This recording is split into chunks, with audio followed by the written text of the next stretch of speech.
Bismillahirrahmanirrahim. Assalamualaikum warahmatullahi wabarakatuh.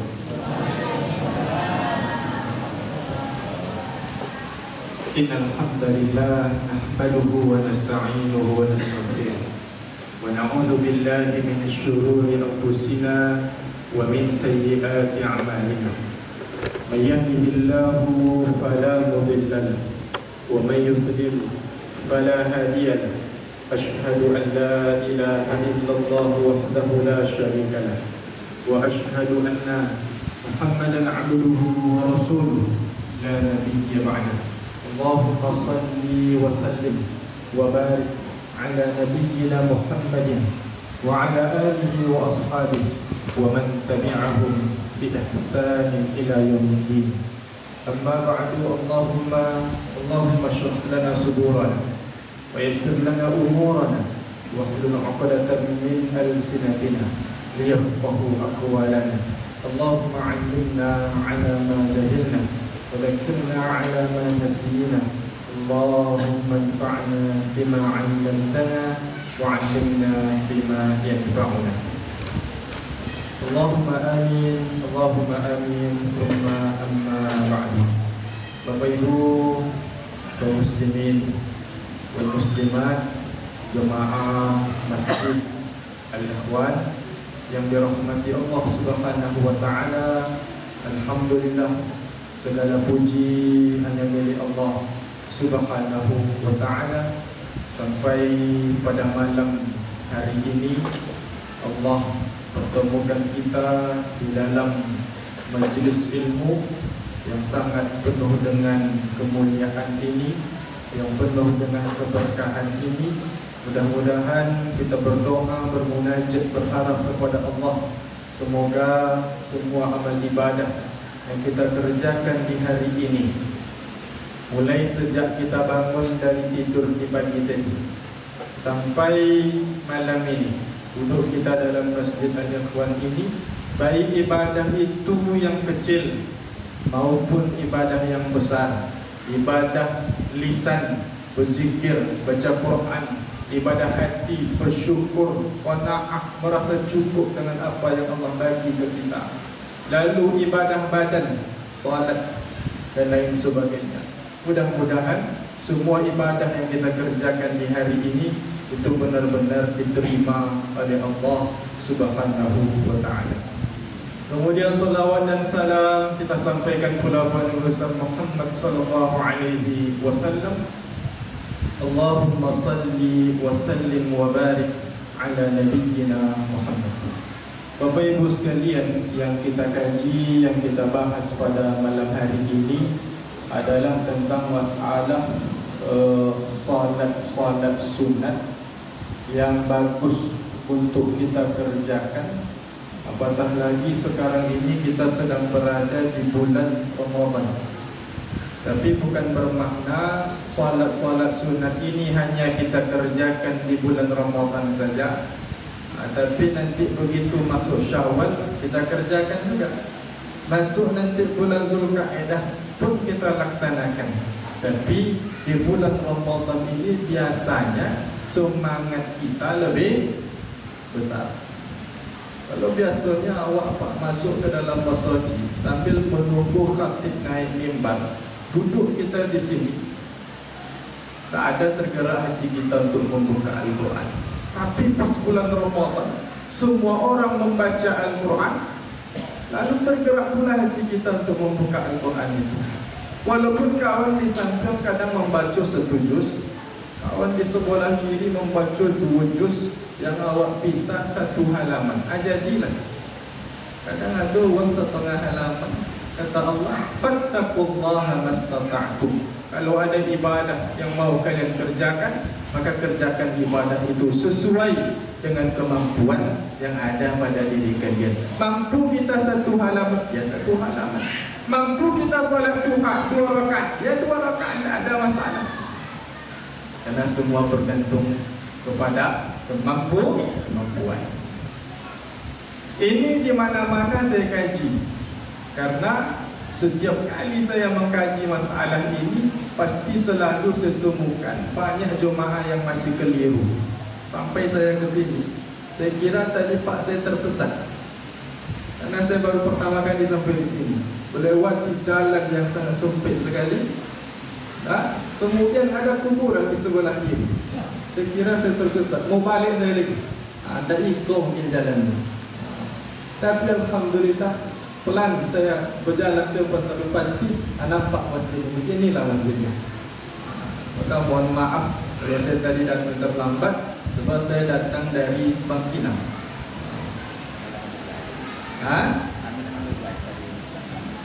Menduga, sama-sama menduga.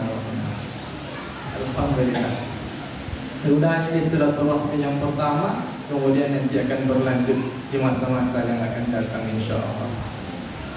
Kalau kita perhatikan berdasarkan putaran jarum jam, mulai sejak kita bangun tidur sampai nanti kita tidur kembali, kira-kira berapa banyak solat sunat yang bisa kita kerjakan sehari semalam itu?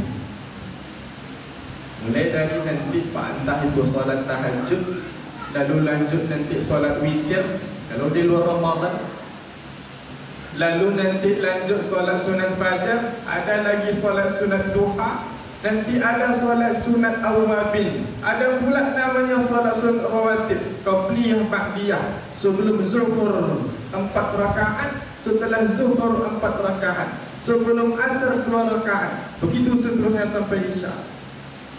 Ada lagi namanya solat wudu. Setiap kali selesai berwudu, maka kita dianjurkan untuk mengerjakan solat kapanpun waktunya. Maka kalau kita kumpulkan semua, banyak sekali. Tapi di waktu yang sangat sedikit ini, ingin saya kaji satu saja. Saya kalau mengkaji tak banyak-banyak, satu saja. Tapi saya harap bisa dipahami, kemudian bisa diamalkan. Sebab di mana-mana saya mengkaji, yang saya kaji itu untuk diamalkan, untuk dibawa pulang.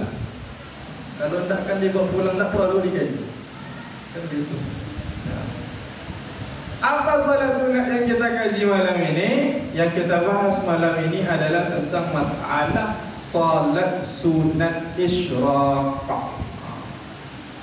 Sebagian ulama, coba perhatikan baik-baik Pak. Sebagian ulama ada yang menyebutnya dengan nama salat sunat isyraq, pakai qaf, bukan pakai kaf. Kalau ada hadir malam tu guru ngaji, guru tahsin Al-Quran, pasti dia paham itu. Kalau pakai kaf isyraqun, itu maknanya adalah menyekutukan Allah. Berarti Pak, kalau isyraqun pakai kaf, maka itu maknanya adalah terbit matahari. Kan jauh bedanya itu. Itulah bedanya antara bahasa orang tua dengan bahasa Arab.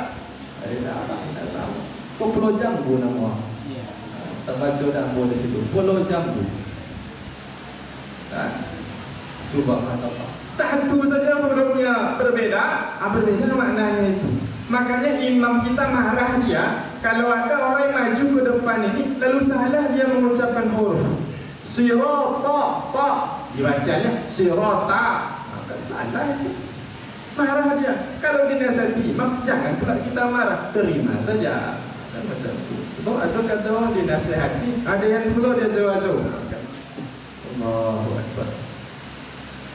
Ada lagi sebagian ulama menyebutnya dengan nama salat sunat syuruq, pakai qaf juga, artinya terbit matahari. Ada lagi sebagian ulama menyebutnya dengan nama salat sunat duha awal. Dia sudah masuk waktu duha, tapi waktu awal. Kenapa mesti saya sebutkan 3 nama ini? Karena pengalaman saya, banyak jemaah yang bersitegang pendapat, silang pendapat, tidak saling setuju dengan nama salat sunat ini. Yang satu menyebut, itu salat pun namanya salat sunat isyraq. Yang satu menyebut, itu namanya salat sunat duha. Ada salat sunat syuruq tu Pak. Subhanallah.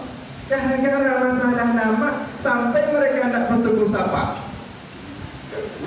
Kacau ini. Bahkan sama-sama masuk dari pintu masjid sana, sama-sama masuk, yang satu depan, satu belakang, sama-sama masuk. Yang satu berdiri di sebelah kiri, yang satu di sebelah kanan. Tak mahu mereka berdekatan solat. Subhanallah. Padahal kita hadir berjamaah ke masjid ini, apa tujuannya? Ya selain untuk solat apa? Untuk mempererat hubungan tali silaturahmi kita. Kalau di luar payah kita bertemu orang, kalau di masjid mudah kita ketemu orang. Begitu Pak. Yang satu di timur, yang satu di barat. Allahu Akbar. Subhanallah. Maka setelah saya jelaskan ini, tak ada lagi masalah itu. Sama dengan solat sunat fajar. Ada solat sunat yang kita kerjakan setelah muazzin mengumandangkan azan subuh. Tak? Solat sunat 2 rakaat. Sebagian jemaah menyebutnya dengan nama solat sunat fajar. Amal apa haji? Tokak awak ni. Solat sunat fajar awak 2 rakaat. Kata Pak Haji tadi, dah ada solat sunat fajar tu. Ikut namanya solat sunat qabliyah subuh nama Allah. Allahu Akbar. Namanya ada 2, solatnya itu juga. Tak perlu dipermasalahkan. Jelas tu Pak. Baik. Salat sunat isyraq, salat sunat syuruk, salat sunat duha awal. 3 namanya. Tak penting soal nama. Yang paling penting adalah mahu tidak kita mengerjakan. Kadang mau bantah-bantah tentang nama, dia tak pernah mengajar. Kalau bantah nomor 1, giliran mengamalkan tak pernah sama sekali. Allahu Akbar. Dalil hadisnya, kita perhatikan. Hadis ini ada dalam 2 kitab hadis. Yang pertama ada dalam kitab Sunan At-Tirmizi, yang kedua ada dalam kitab Muwatta Imam Malik. 2 kitab hadis. Hadis ini diriwayatkan dari sahabat Nabi bernama Anas bin Malik. Apa kata Anas? Nabi alaihi salatu wassalam pernah bersabda, "Man shallal fajra fi jama'atin." Ini bunyi hadisnya. Dalil bagi kita yang selalu atau suka mengerjakan salat sunat syuruk. Ini dalilnya. Karena sekarang orang Pak, kalau kita beramal buat solat sunat yang dia tidak tahu, apa dia tanya? Aina dalil? Mana dalilnya ini? Kau solat sunat apa nama buat? Ada dalil atau tidak? Ada dalil sebenarnya, tapi karena bapak tu tidak faham, tidak tahu dia dalilnya, ragu dulunya. Juga dalil. Tak perlu kita berilmu baru beramal. Kata Nabi, "Man shallal fajra fi jama'atin."